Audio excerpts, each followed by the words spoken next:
चीज अपने केंद्र की ओर आकर्षित होती है। इस पृथ्वी पर एक ऐसा केंद्र है जो न केवल मानवता की आस्था और भावनाओं को बल्कि उनकी आत्मा की गहराइयों को भी अपनी ओर खींचता है। महाकुंभ क्या है वह शक्ति जो हम सबको एक सूत्र में बांधती है? उत्तर है गंगा।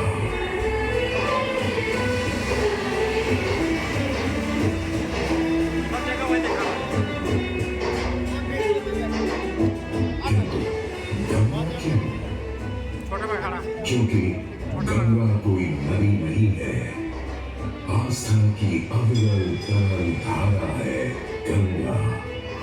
विश्वासों की वाहिनी, संस्कृतियों की सरिता है गंगा।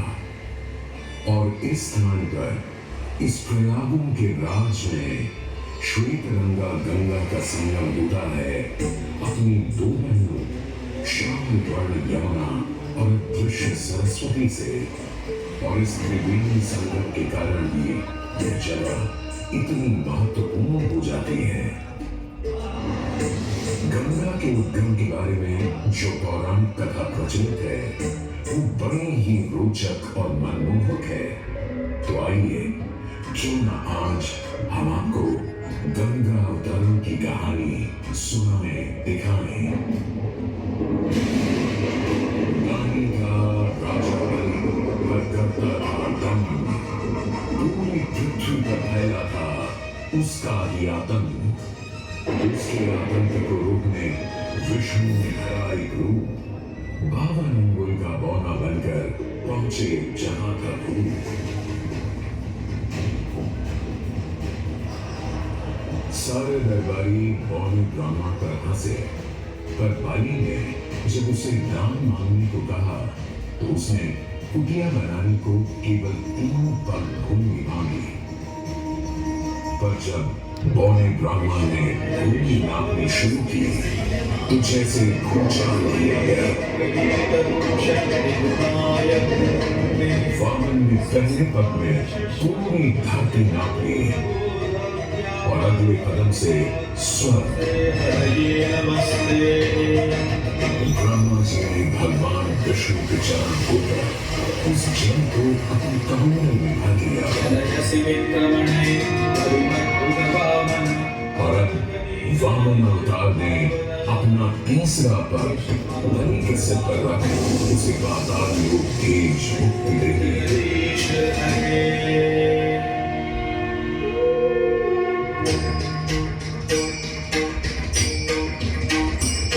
स्वर्गलोक में भगवान ब्रह्मा जी ने जब चरणामृत में हाथ डाला तो वहीं से निकल आई चंचल निर्मल धवल गंगा जी।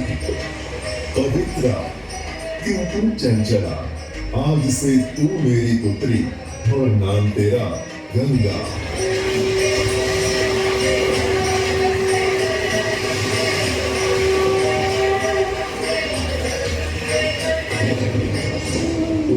कुछ समय बाद सतयुग में इक्ष्वाकु कुल के सूर्यवंशी राजा सगर ने सारे संसार को जीतने के लिए एक अश्वमेध यज्ञ का संकल्प किया।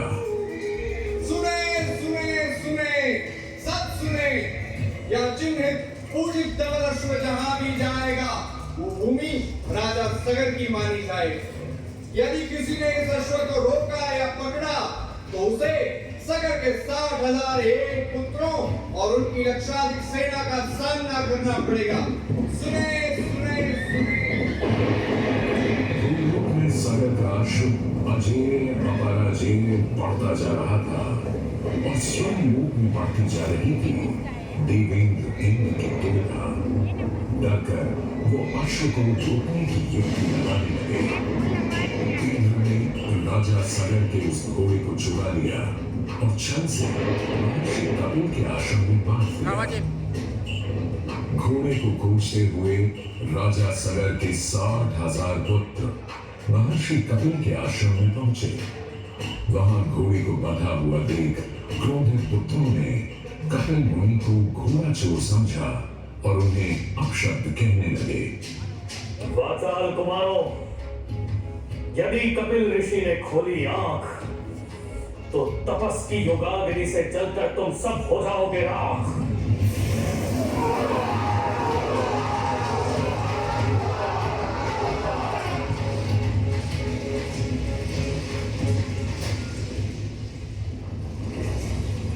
उधर सगर थे चिंतित, न अश्व का पता था न पुत्रों का कोई समाचार।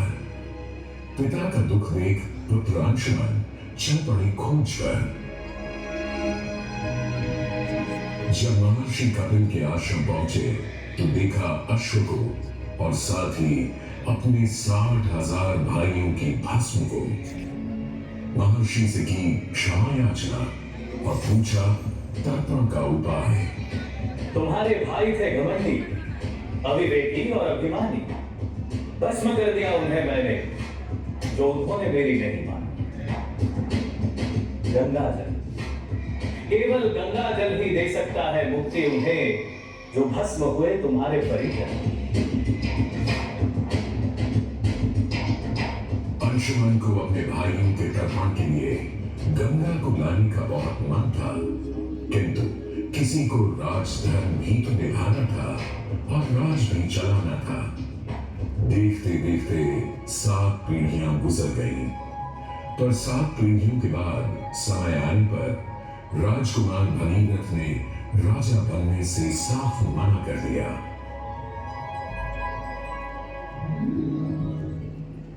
क्षमा कीजिए, क्या ये आवश्यक